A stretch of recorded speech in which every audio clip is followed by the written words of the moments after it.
خدا ترسی کر کے شادی شدہ طلاق یافتہ خاتون کے ساتھ شادی کی اور اس کے بعد وہی خاتون اپنے آشنا کے ساتھ مل کر اپنے شوہر کو بے رحم موت مروا دیتی ہے۔ یہ وہ ظالم خاتون تھی جس کے ساتھ اس وقت اس شخص نے شادی کی جب اسے ایک دفعہ ایک جگہ سے طلاق ہو چکی تھی اور اس کے کردار کی وجہ سے اسے اس جگہ سے بھی طلاق ہوئی تھی، اور یہ غیر شادی شدہ مرد اس کے ساتھ شادی کرتا ہے، لیکن شادی کرنا اس کے لیے وبال جان بن جاتا ہے۔ واقعہ کہاں کا تھا، تمام تر تفصیلات ہیں کیا، اور اس خاتون نے کس مرد کے ساتھ مل کر اپنے شوہر کو مروا دیا، تمام تر ڈیٹیلز بتائیں گے آج کے اس ویڈیو۔ السلام علیکم ناظرین، آپ دیکھ رہے ہیں میرا ڈیجیٹل چینل، میں ہوں آپ کا میزبان عمر علی۔ پاکستان کے اندر اس طرح کے واقعات میں روز بروز اضافہ دیکھنے کو مل رہا ہے، کبھی کسی شہر کے اندر، کبھی کسی گلی محلے کے اندر۔ CCTV کے دور میں بھی اس طرح کے واقعات جہاں پر ان میں تیزی دیکھنے کو مل رہی ہے کہ پاکستان میں جو پنجاب کے اندر CCTV پولیس بنی تھی وہ صرف مردوں کے لیے بنائی گئی تھی کہ اگر کوئی مرد اس طرح کا کام کرتا ہے تو اس پر CCTV پولیس اسے پولیس مقابلے میں اڑا دیتی ہے۔ جب کوئی خاتون اس طرح کا قدم اٹھاتی ہے تو اسے کیوں نہیں مارا جاتا؟ لاہور کے اندر ایک دردناک واقعہ پیش آیا ہے جس میں ایک خاتون نے اپنے آشنا کے ساتھ مل کر اپنے شوہر کو بے رحم موت مروا دیا، اور اس کی ایک بیٹی ہے، اور جس آشنا کے لیے اس نے مروایا ہے وہ بھی شادی شدہ ہے اور اس کے 3 بچے ہیں۔ اس کہانی کے پیچھے جو گراؤنڈ ہے وہ کچھ اس طرح سے ہے۔ اس میں جو مقتول ہے اس کا نام ہے محمد رمضان، جو ملزمہ خاتون ہے اس کا نام ہے سمینہ بی بی، اور اس میں جو اس کا عاشق تھا اس کا نام بلال بتایا جا رہا ہے۔ بلال کا تعلق جو ہے وہ اکاڑا سے ہے، اور سمینہ کے ساتھ اس کا رشتہ جو ہے وہ خالہ زاد بھائی کا ہے۔ اور رمضان جو تھا اس نے سمینہ بی بی کے ساتھ شادی کی۔ سمینہ بی بی جو ہے یہ ایک طلاق یافتہ خاتون تھی، اور رمضان کی والدہ نے سمینہ بی بی کے ساتھ اپنے بیٹے کا رشتہ خدا ترسی کر کے طے کر دیا، کیونکہ رمضان جو تھا وہ غیر شادی شدہ تھا۔ ان کی شادی ہو جاتی ہے، شادی کا کچھ وقت بہت اچھا گزرتا ہے، یہ لاہور میں رہائش پذیر تھے،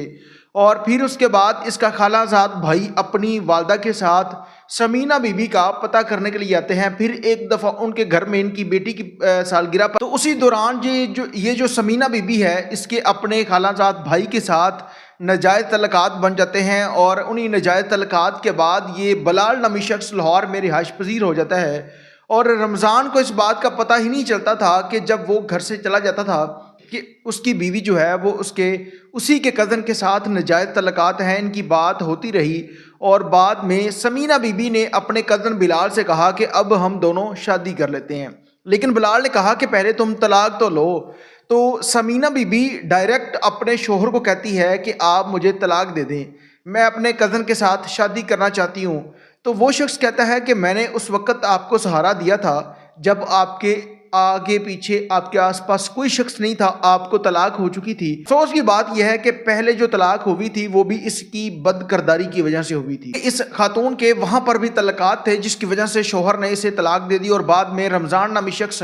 جو غیر شادی شدہ تھا اس نے اس کے ساتھ شادی کر لی، اور جب ایک بیٹی کی پیدائش ہو جاتی ہے تو یہ اپنے کزن کے ساتھ فون پر باتیں کرتی تھی اور اپنے شوہر سے طلاق کا مطالبہ کرتی ہے، جبکہ شوہر نے کہا کہ میں آپ کو طلاق نہیں دینا چاہتا، میں اپنی بیٹی کو بے سہارا نہیں کرنا چاہتا۔ جس کے بعد اس نے اپنے اس عاشق بلال کے ساتھ مل کر اس کو مارنے کا پلان بنا لیا۔ بلال اپنے آبائی گاؤں اکاڑا میں چلا جاتا ہے، اور وہاں سے واپس آتے ہوئے یہ رمضان کو کال کرتا ہے کہ مجھے آپ سے ایک ضروری بات کرنی ہے، آپ آ جائیں۔ رمضان موٹر سائیکل پکڑتا ہے، وہاں پر چلا جاتا ہے، تو یہ اس کو کہتا ہے کہ آؤ ہم جو ہے وہ کہیں پر کام جانا تھا، کسی علاقے کا اس نے نام بتایا، وہاں پر چلتے ہیں۔ راستے میں جاتے ہوئے بلال رمضان کو کہتا ہے کہ آپ سمینہ بی بی کو طلاق دے دو، جبکہ رمضان تھا وہ کہتا ہے کہ میں نے اپنی بیٹی کو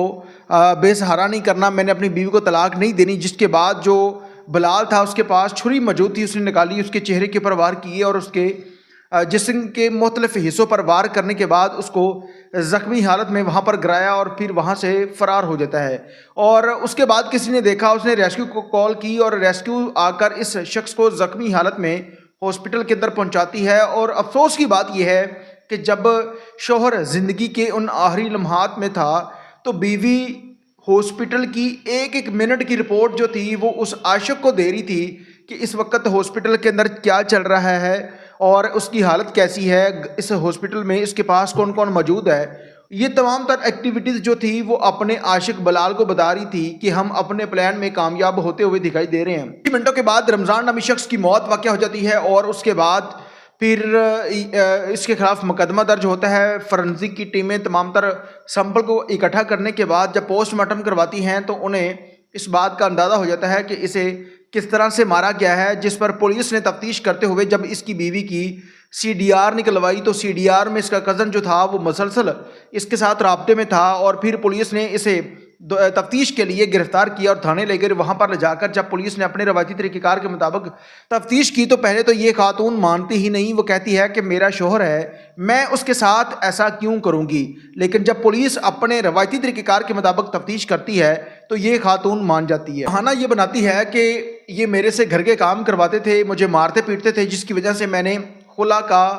فیصلہ کیا کہ میں نے اس بندے سے طلاق لینی ہے اور پھر بلال کے ساتھ شادی کر لینی ہے، جبکہ بلال جو تھا وہ بھی شادی شدہ ہے اور اس کے 3 بچے ہیں۔ اور پھر اس کے بعد جب بلال کو گرفتار کرنے کے لیے اس کے بائی گاؤں پولیس چھاپا مارتی ہے تو وہ شخص وہاں سے فرار ہو چکا تھا، اپنے نمبر وغیرہ بند کر لیے تھے، لیکن سی ڈی آر ٹیکنالوجی کے ذریعے، جدید ٹیکنالوجی کے ذریعے پولیس نے اس کو گرفتار کیا، اور وہ شخص اس وقت وہاڑی کے اندر رہائش پذیر تھا۔ پولیس نے وہاں سے جا کر اس کو گرفتار کر لیا، اور گرفتاری کے بعد جب پولیس اسے تفتیش کے دوران پوچھتی ہے تو وہ شخص کہتا ہے کہ سمینہ بی بی کے کہنے پر میں نے اس کے شوہر کو مار دیا، اور اسی نے ہی کہا تھا کہ آپ میرے شوہر کو راستے سے ہٹا دیں۔ جب تک یہ شخص اس راستے سے نہیں ہٹے گا تو ہم اپنے کسی بھی پلان کے اندر کامیاب نہیں ہوگے، اور اسی خاتون کے کہنے پر میں نے اس کے شوہر کو مار دیا۔ یہ وہ دردناک واقعہ تھا جس میں ایک شوہر نے ایک خاتون کے اوپر، اپنی بیوی کے اوپر خدا ترسی کی، یعنی کہ اس کے ساتھ شادی کر لی۔ ایک بیٹی کے بعد بھی وہ خاتون جو تھی اس کی وہ جو کام تھے وہ پہلے کی طرح ہی رہتے ہیں جہاں سے اسے پہلے طلاق ملی تھی، اور پھر اسی تمام تر معاملات کی وجہ سے وہ اپنے آشنا کے ہاتھوں شوہر کو مروا دیتی ہے۔ تمام تر ایسی خواتین سے دور رہیں، اور اپنے بچوں کو جب بھی آپ کسی بھی جگہ پر شادی کرتے ہیں تو بیٹی یا بیٹے کا رشتہ جو ہے وہ دیکھ کر کریں، اور ایسی خواتین سے دور رہیں تاکہ کل کو یہ نہ ہو کہ وہ آپ کے بچے کے لیے وبال جان بن جائے۔ تمام تر لوگوں سے گزارش ہے اس خاتون کے بارے میں اپنی قیمتی رائے کا اظہار کمنٹ سیکشن میں لازمی کیجیے گا۔ اللہ نگہبان۔